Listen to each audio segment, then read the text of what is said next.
Winston's here. Look at that. He's posing. Good evening, Carol and John shoppers. I'm here with Andrea and John Shear and a sweet Hulk statue and a very cool Daredevil statue, and we'll get to another cool statue. But it's Tuesday. There's not a lot to report because we're in the middle of a cold, wintry January, and we're all just getting by, right? We had a wonderful late night comics last Thursday. Thank you guys for joining us. Working with some records, even though there was some dead air. Yeah, we're gonna get to new comics in 1 second. We got a couple first appearances. Should mention, like Andrew did in the email, that we are using our spare time to truck through new, cool, modern back issues. John just met with somebody in a parking lot in Erie, Pennsylvania, and bought a bunch of collection, or a bit of a collection. We bought some stuff here today. Some guy dropped some stuff off today for free. So they're all coming in. It's cool. I'll just say it while we're up here. The Elektra statue, they raised the price of gallery statues, which is a little annoying. The Elektra as Daredevil statue comes in at $60, but looks awesome. This Immortal Hulk statue comes in at $125, like that Green Goblin from last time, but looks awesome. And then on the table, you'll see a Baroness statue. Looks pretty cool. But first appearances, right? Right. Two from DC, Harley Quinn, number 26, is a bunch of multiversal Harley Quinns appearing in this issue for the first time. Maybe in the background, maybe not. Blue Beetle Graduation Day, number 3, is the first appearance of the Green Beetle. And then TMNT, The Last Run in the Lost Years, number 1, long awaited since the end of the last miniseries, is the first appearance of several baby turtles. That's a sinister way. I'll give you those. They're cute baby turtles. But other than that, let's just get to new stuff, right?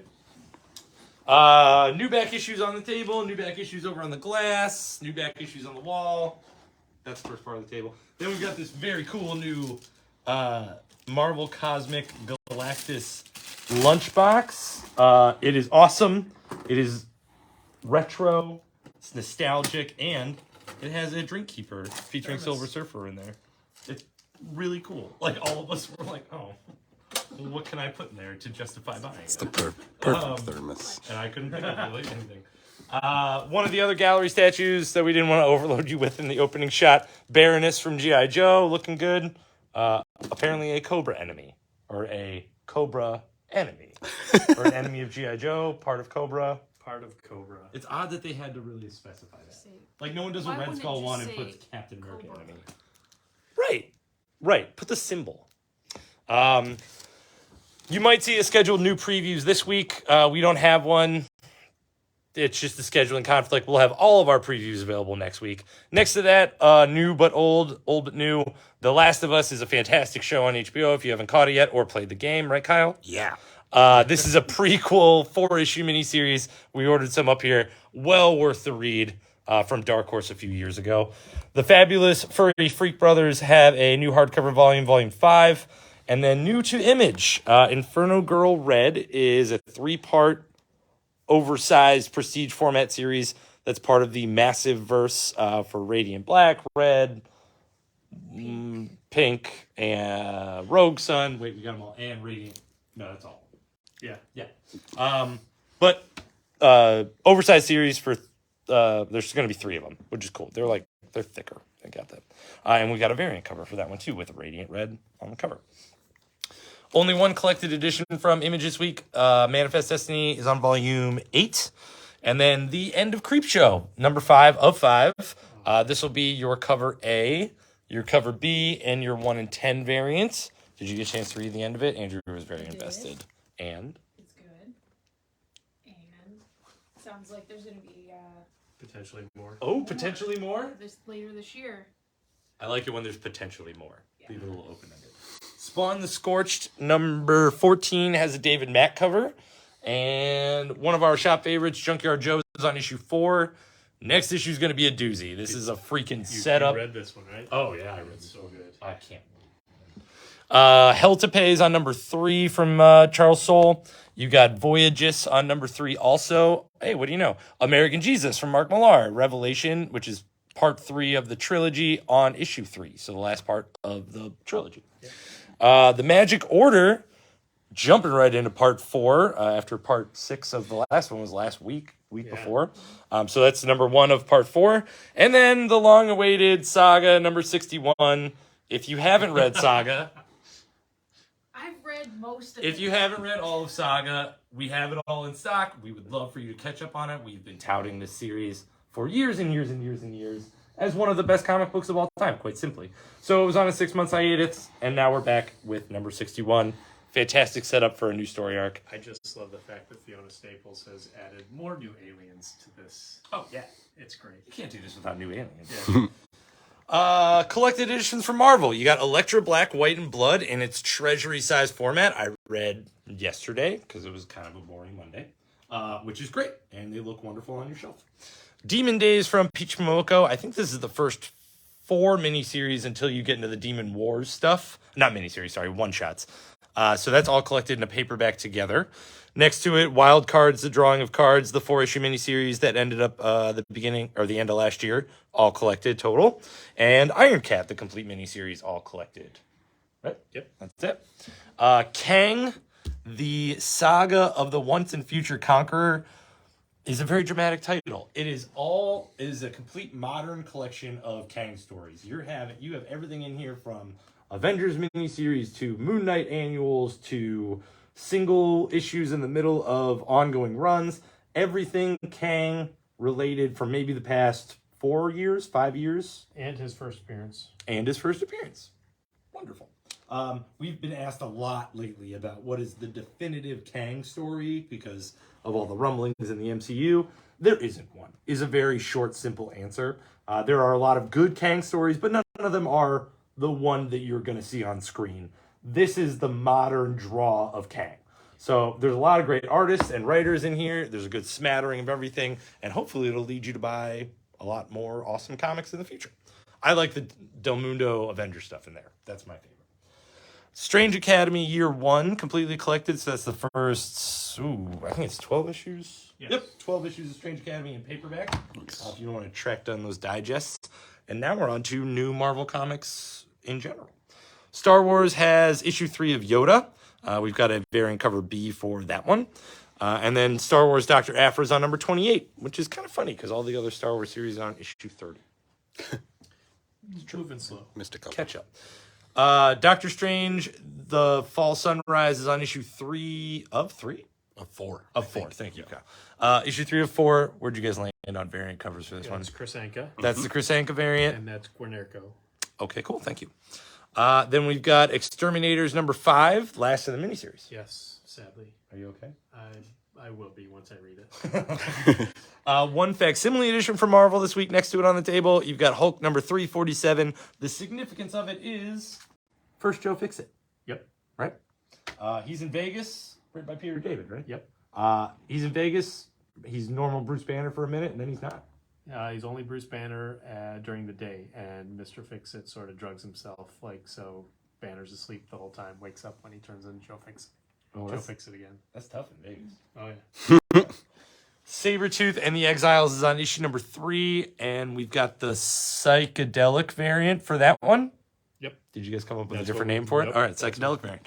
Last of the miniseries for Midnight Suns, issue number 5 of 5, and we've got the game variant next to it. Does it end well? Did you read it yet? I have not. Not yet. Saving that one. Yeah. Next chapter in the Murder World saga is Murder World Wolverine, the one shot, and it is funnier than it should be. Right? I'd say so, but I don't want to give away the. I don't want to give away the joke. Good, because I haven't read it yet. Oh, you weren't listening to us, or No. Oh. gotta scratch the surface there. Part 2 in the Thor Thanos Legacy saga. It is not written by anybody we know. Yeah.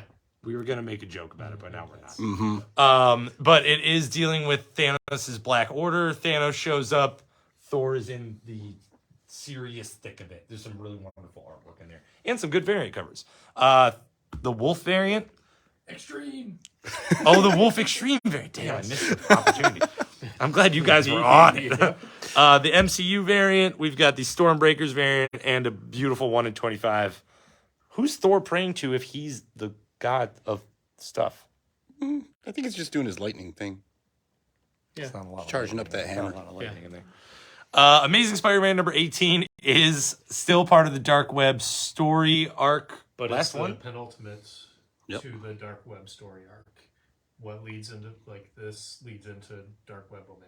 Oh, the finale. Okay, cool. Spider-Man's still in limbo. There's plenty of weird, wonderful, sinister, Insidious 6 action. But big moves for Chasm. If you're working on the Ben Reilly stuff, there's a lot in this issue for that one.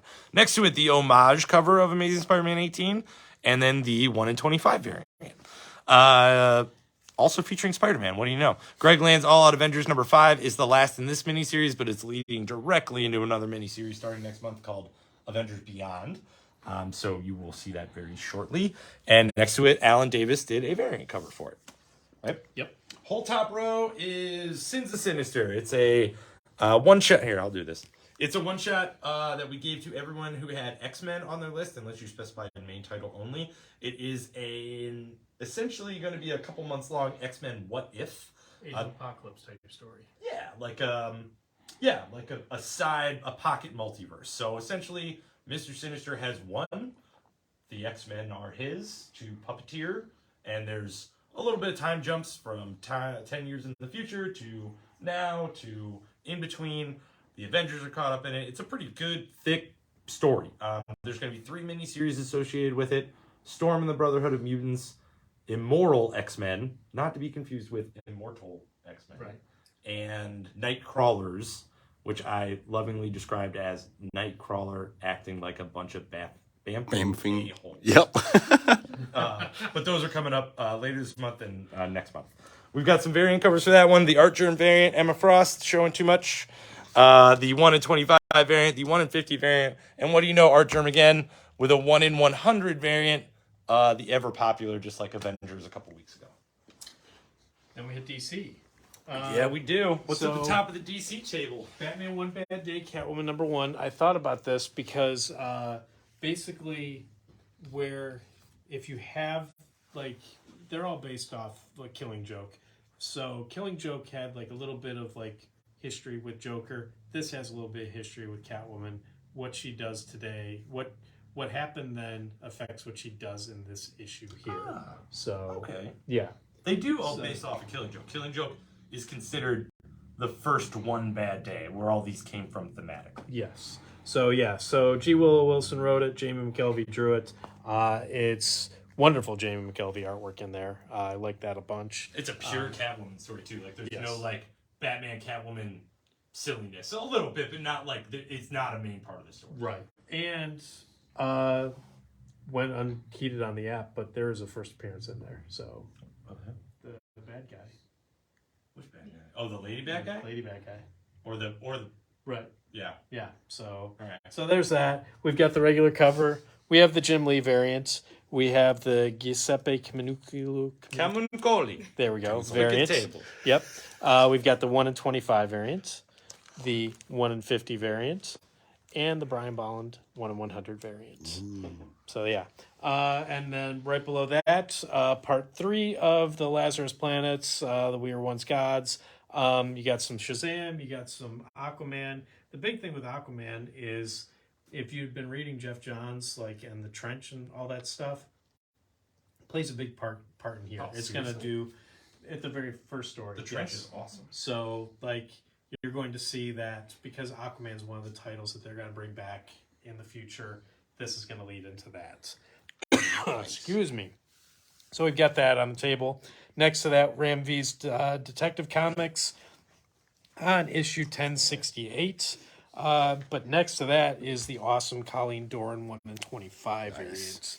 And then we have the cool foil variant, the 1 in 50. Matina, right? Yes. Where does Colleen Doran get her drugs? They're based off actual paintings. Oh She's man, doing I'm classics, uncultured. she's doing homages to All right, classic that's rad. paintings. All right, that's So yeah. Damn it. Yeah, we've got the Matina's foil variant, and then Catwoman. We have no regular covers on the table, but we do have the design variant. It's the 1 in 25. Are we getting more in? Yeah. We're getting more in, so if you want that, let us I'm know. awesome at that. So yeah. Action 1051. as they say, it's the first supersized issue. It's an anthology. Basically, 3 different stories in here. The first one's Superman Metallo. Second one is Jonathan Kent growing up, so you get to see more of his young days. And the third one is Power Girl as she deals with her new set of powers. Yeah, so all that's in here. It's a new format for Action Comics. They're going to Yes. continue with this 3-story arc. Yep. So we got the regular cover. If you don't get the word fast enough, we just got to move on. Yes, exactly. We've got the foil variant. We have the 1 in 25 variant, and then we move on to the Harley Who Laughs. The very creepy Harley Who Laughs. Harley Quinn number 26. It's the next issue will be the final part of the multiversal Harleys, but this is the one leading up to that. Then we have Ben and I's favorite book. Period. Yes, it's I great. could die happy. Human Targets, penultimate issue 11. We've gushed about it. We're going to continue to gush about it. It's awesome. I You gushed should about read it this week to somebody new to it who I had to kind of describe from the beginning, and I literally told them that if I died before number 12 came out, like in a horrible accident or suddenly, that would be my life's biggest regret. There you go. I'm at number 11, so I got a month. We'd read it. We'd read it at your funeral, Ben. That Don't would worry. be Oh. Okay. that's on video. That's on video. Yeah, so I would do that. Sweet. Thank you, Judge. No problem. All right. Ripple of that. We got Punchline number 4. We got the regular cover for that. She's still doing all her punchliney stuff. And then we have the very cool 1 in 25 variant. like that variant. So do I. It's a spiffy variant. Blue Beetle, we told you about before. First Green Beetle in there. There he is. Issue 3. Is it he or she? There they are. Beetle. There they are. Who knows? Batman Gotham Knights Gilded City issue 4. Nailed it. Greg Capullo cover. It's Nice. got the code in there. It's got the code. Yeah. Cool. They do. Sergeant Rock versus the Army of the Dead. Bruce Campbell's writing just is fun. I mean, it's got Hitler on the cover, and Hitler decides, you know what? I want to become a zombie. I don't remember if it was Kyle or Andrea earlier this week who pulled that book out of the box and just went, "That's all Hitler on the cover." It's like, oh yeah. Bad things are going to happen to Bold Hitler. move. And then we've got the 1 in 25 variants. Penultimate too. Oh yeah. Oh, good. It is Yep. 5 or 6. Yeah. 5 or 6. Sandman Universe, Dead Boy Detectives. Andrea, still. It's good. There you go. And it's got, equally creepy. There's some Yeah. body horror in that movie. Yeah. Creepy little ghost creature things. I don't know what they are in this one. But I love some they good look imagination. cool. Some good- There was some crazy panels in there too. Like I don't even know how to describe how you mix horror visual with the paneling in a comic book. But it's going on in there and it's crazy. All right. Then we'll start with, we'll move on to Tim Drake Robin number 5. His bad guy is testing him to his utmost, and this is an all-out action issue with Tim Drake right before his face-off with his main big bad guy. So we've got the regular cover here. We've got cover B, which I don't even remember who did this one. Nick Robles. There you go, Nick Robles. And then we've got the 1 in 25 variants there. It's Junie Ba. Juniba. There we go. Earth Prime is the collection. It's all the crossovers from the DC TV characters that were put in comics in one big giant collection. And then the Black Adam, the Justice Society Files, all the one-shots. all the one-shots. It's There all you the go. one-shots that featured characters tying in with the Black Adam movie. So Yes. you got the Atom Smasher one, the Dr. Fate one, the Hawkgirl one, and the Cyclone. Hawkman one, and the Cyclone one. Yep. Dark Horse small offering this week. Dark Horse Small offering. That's what they say on baseball. I'm sorry, it's just funny. Then when he's like, "Oh," and his offering is a fastball, like he says it all the time, right? Oh, But yeah. this table is an altar. Yeah, that's what I'm saying. Norse Mythology, Volume 3 in hardcover, following Volumes 1 and 2. What do you know? Grimm is in paperback for the second time. This is the first time we got it was the direct market edition or the comic shop exclusive edition. Now we're on to the same cover that you get at every other store. A great story from Boom, following a Grim Reaper. And actually, Kyle and I were talking to a patron yesterday who wanted to know what kind of was going to get some traction and made Kyle and I think a little bit. And we think this book has some traction from Boom. I think it's going to stick around for a while. It's a good story. Speaking of, I'm the only one who's reading it, but Once Upon a Time at the End of the World is a fantastic series from Jason Aaron and Boom.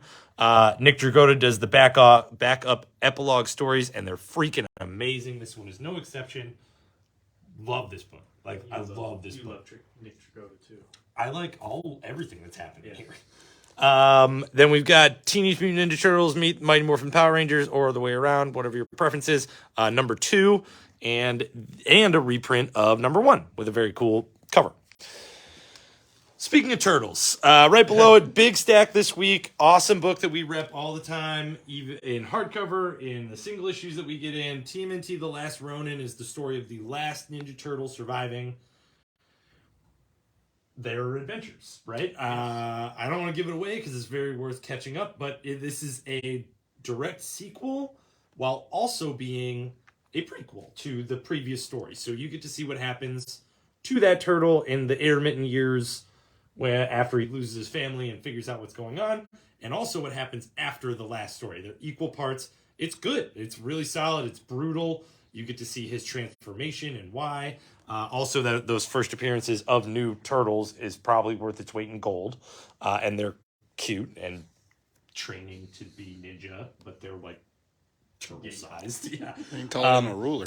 So yeah, so we've got a good representation of that on the table with the Eastman cover and the Diodato 1 in 25, which is very cool. Speaking of turtles, oh my gosh, TMNT Saturday morning cartoons number 4. You got cover A, cover B, the cover C, and a retail variant, which is like normally 1 in 10. Which has a skateboard on it that I'm a sucker for. Below that, also from IDW, Godzilla Rivals collects a bunch of one-shots. Godzilla Verse. Very awesome, all good single stories. Small press-wise, we've got Last Line number 2 from Aftershock, The Vineyard number 3 from Aftershock, Quested number 2 from Whatnot, and then big one from Rick and Morty, right? Is this the annual? New number 1 from Rick and Morty. So they're starting over. There's some Rick and Morty buzz lately, new seasons and whatnot. So we've got cover A for you there, and let's call it cover B. That is cover B. Yeah, that one on the end is cover B. That's what I said. Yeah. That's what I said. Well, you said let's call it. We're still calling it cover B. I've been doing this a long time. I'm just confirming. How many covers were You were right. 2. I knew I was right. I'm messing with it. Fight. Yeah, let's just. All right, last row. Let's get through this, guys. Let's get through this. My Hero Academia School Briefs is on volume 6 of that manga. You've got a new The Archies in India. The Archies is coming to Netflix apparently, so that's pretty cool. That's a collection right there. But probably pick of the week from that side of the table. Here you go. Yeah. Well, this is cover B. The other one's cover A. It's Archie in the Wasteland. Hold both of them. Okay. Archie in the Wasteland is like Fury Road, which is the best movie ever. And what is it? Cross with Fist of the North Star. Yeah. Yeah. Oh, yeah. It's awesome. There's all types of butt kickery going on in that book. It's a one-shot from Archie vs. the World. It's probably the most hardcore you've ever seen any of the Archie characters Josie and ever the Pussycats had. in that? Dude, Like, Josie and the Pussycats was the coolest in that book. We've never been more excited. No. At I least don't we're even out. read Archie. And I thought that was awesome. And then last but not least, this is a variant cover of Darkwing Duck number 1, now being published by Dynamite. Not the first comic series, but definitely the first in a while. We do have more copies of cover A coming in. So if Darkwing Duck interests you and tickles your nostalgia a little bit, let us know. We'll get you a copy. Everybody's excited about that. Gargoyle's getting picked up. Dynamite's actually going to start doing Disney villain one-shots, which is kind of cool. So they've got some good properties under their belt. The rest of the table is discount graphic novels that I work painstakingly on and are very heavy, so I don't want to move them again. Please come and buy some great stories at a discounted price, and then peruse our back issues as you typically do when you come in the store. But other than that, I got nothing else to report. Have a wonderful Tuesday evening, and we will see you on Wednesday.